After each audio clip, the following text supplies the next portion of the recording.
Gaëtan Guetti. Alors, sur Hightech aujourd'hui, à quoi est-ce que on aura droit? Oui, en ce moment, à cet avènement de la fête du travail, nous allons orienter notre thématique sur l'interaction ou bien dans quelle mesure les TIC impactent le travail au Cameroun et sur l'Afrique en général. D'accord. Donc déjà d'entrée de jeu, il faut bien situer le contexte, qu'est-ce que c'est que les TIC. Oui. Donc c'est les technologies de l'information et de la communication regroupent l'ensemble des techniques utilisées dans l'informatique, les télécommunications ou Internet, qui permettent de produire, stocker, transmettre l'information. D'accord. Donc ça c'est le basique. Donc tous ces canaux peuvent être physiques, c'est-à-dire palpables, vos smartphones, un ordinateur portable, tout type de support, une caméra, ou bien des supports non palpables, comme le mail. L'email on ne peut pas le toucher. Le réseau sans fil, on peut pas voir le on peut pas voir le wifi, on peut pas voir le Bluetooth. Effectivement. Donc d'entrée de jeu, on va entrer déjà dans les avantages, ce que les TIC apportent de manière générale dans le travail moderne.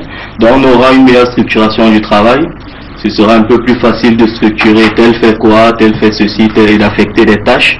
Donc on aura l'accès plus rapide à l'information, parce qu'aujourd'hui la guerre de l'information, ça devient très important d'accéder rapidement à l'information, l'amélioration de la qualité du travail. Avec les TIC, c'est un peu plus facile de suivre et d'avoir un rapport qualité-temps. Donc bien évidemment, les TIC augurent aussi des problèmes, parce que oui, tout à fait. En fait, je voulais y arriver, parce que il n'y a pas que du bon, mais il y a aussi l'autre partie qui est un peu négative des TIC. Effectivement. Donc dans le premier élément, nous aurons le renforcement du contrôle de l'activité des salariés, par exemple. C'est le premier point négatif. Donc ici, avec l'avènement des TIC, les patrons auront plus de contrôle sur l'activité des salariés. Mais c'est mauvais comment? Moi, t'es Guimédo, je dois te contrôler.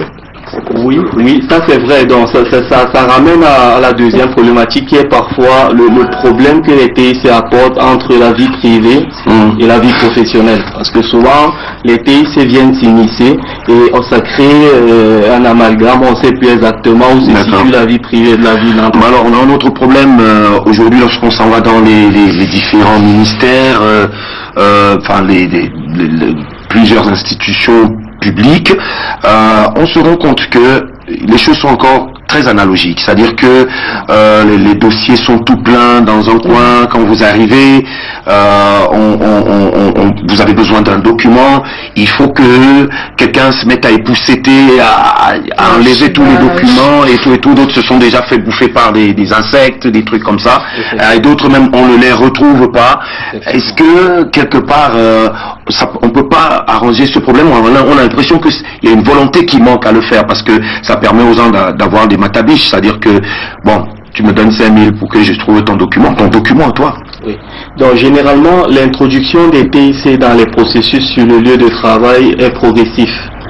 Donc vous avez des facteurs comme l'éducation digitale des individus qui déjà prennent les décisions, et ensuite des travailleurs eux-mêmes.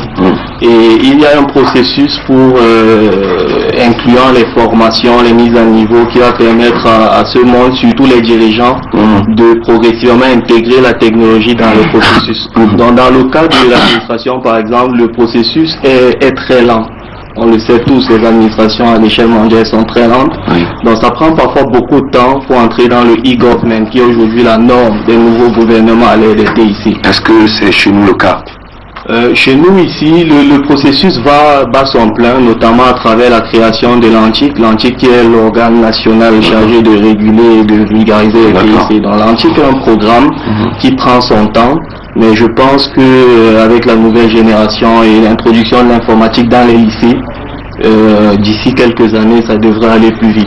De toutes les façons, on est aussi content parce que les TIC ont renforcé la sécurité dans notre pays. On a aujourd'hui les cartes d'identité qui ne se font plus à la main comme avant. C'est-à-dire que vous pouvez avoir fait un accident et que vous partez, mais on retrouve votre carte d'identité facilement. On vous retrouve aussi les passeports également. Bref, si on doit en parler, je sens qu'on va passer beaucoup de temps. On va donc devoir arrêter pour aujourd'hui, histoire de vous faire l'envie aussi un tout un tout petit peu. Là-dessus, je vais dire merci à Gaëtan Guetti et revenez nous voir souvent, d'accord? Merci beaucoup.